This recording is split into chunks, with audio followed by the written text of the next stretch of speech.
నమస్తే, welcome to whistle. నేను మీ Swathi.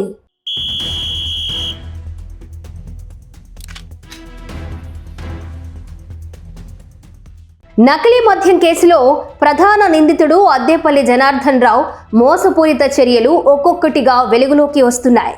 సీసాలకు లేబుళ్ల design ముద్రణ కోసం హైదరాబాద్లోని డిజైనర్ ప్రింటింగ్ ప్రెస్ యజమానులను మోసం చేశారని ఎక్సైజ్ అధికారులు వెల్లడించారు. తన దగ్గర ఉన్న నకిలీ లేఖలతో నిజమైన కంపెనీల పేర్లు వినియోగించి మద్యం బ్రాండ్లు తమవే అన్న నమ్మకాన్ని కల్పించి లేబుళ్ల ముద్రణ జరిపినట్లు విచారణలో తేలింది. మద్యం తయారీకి అవసరమైన సీసాల తయారీ కోసం కృష్ణా జిల్లా గన్నవరంలోని సూరంపల్లి పారిశ్రామిక వాడలో ఉన్న ఫ్యాక్టరీ యజమాని శ్రీనివాసరెడ్డిని కూడా అదేవిధంగా మోసం చేశారు. సీసాల సరఫరా కోసం ఆర్డర్ ఇవ్వగా జిఎస్టీ లైసెన్స్ వివరాలు ఇవ్వమన్నప్పుడు మరొకరి నంబర్ను ఉపయోగించారు. లేబుల్స్ విషయంలోనూ ఇదే పద్ధతిని అనుసరించి నకిలీ లేఖలను ఇచ్చారు. ఈ లేఖలు నిజమైనవే అని నమ్మిన డిజైనర్ రమేష్ బాబు, ముద్రణకారుడు అల్లా బక్ష్ ఇప్పుడు కటకటాల పాలయ్యారు. లేబుల్స్ డిజైన్ ముద్రణలో సహకరించిన తాండ్ర రమేష్ బాబు, షేక్ అల్లా బక్ష్ చివరకు ఎక్సైజ్ పోలీసుల ఎదుట విజయవాడలో లొంగిపోయారు.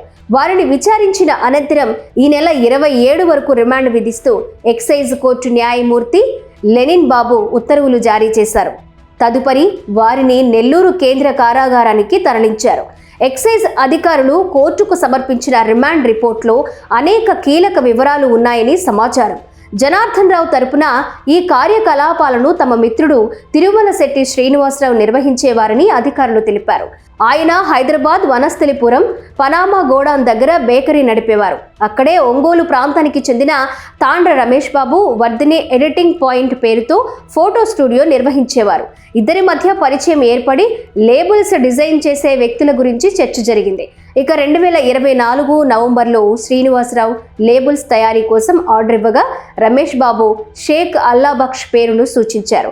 శ్రీనివాసరావు పంపిన లిక్కర్ లేబుల్స్ నమూనాలను రమేష్ బాబు అల్లా బక్ష్ కు అందజేశారు. లేబుల్స్ తయారీకి అనుమతి అవసరమని అల్లా బక్ష్ చెప్పడంతో శ్రీనివాసరావు నకిలీ లేఖ ఇచ్చి అందించారు. అదే ఆధారంగా లేబుల్స్ ముద్రించారు. తయారీకి అడ్వాన్స్గా శ్రీనివాసరావు 20,000 ఫోన్పే ద్వారా రమేష్ బాబుకు పంపారు. రమేష్ తన కమిషన్ తీసుకుని మిగిలిన మొత్తాన్ని అల్లా బక్ష్ ఖాతాకు బదిలీ చేశారు. తరువాత శ్రీనివాసరావు నేరుగా అల్లా బక్ష్తోనే లావాదేవీలు ప్రారంభించి లేబుల్స్ను తిరిగి డిజైన్ చేయించి బ్యాచ్ నంబర్లు మార్చి ముద్రించారు. ఈ ప్రక్రియలో అనేక ఫోన్పే లావాదేవీలు చోటు చేసుకున్నాయని అధికారులు గుర్తించారు. ఇక హైదరాబాద్లోని లక్డీకాపూర్లో కృష్ణారెడ్డి నిర్వహిస్తున్న శ్రీ సాయి ప్రింటర్స్లో ఈ లేబుల్స్ ముద్రించారు. ప్రింటింగ్ ప్రెస్ యజమాని అనుమతి లేఖ కోరగా అక్కడ కూడా నకిలీ పత్రం చూపించారని విచారణలో తేలింది. దీంతో ఎక్సైజ్ అధికారులు నకిలీ లేబుల్స్ తయారీ, తప్పుడు పత్రాల వాడకంపై దర్యాప్తు ప్రారంభించారు. ఈ కేసులో జనార్దన్ రావు మోసపూరిత వ్యవహారాలు మరిన్ని వెలుగు చూశాయి.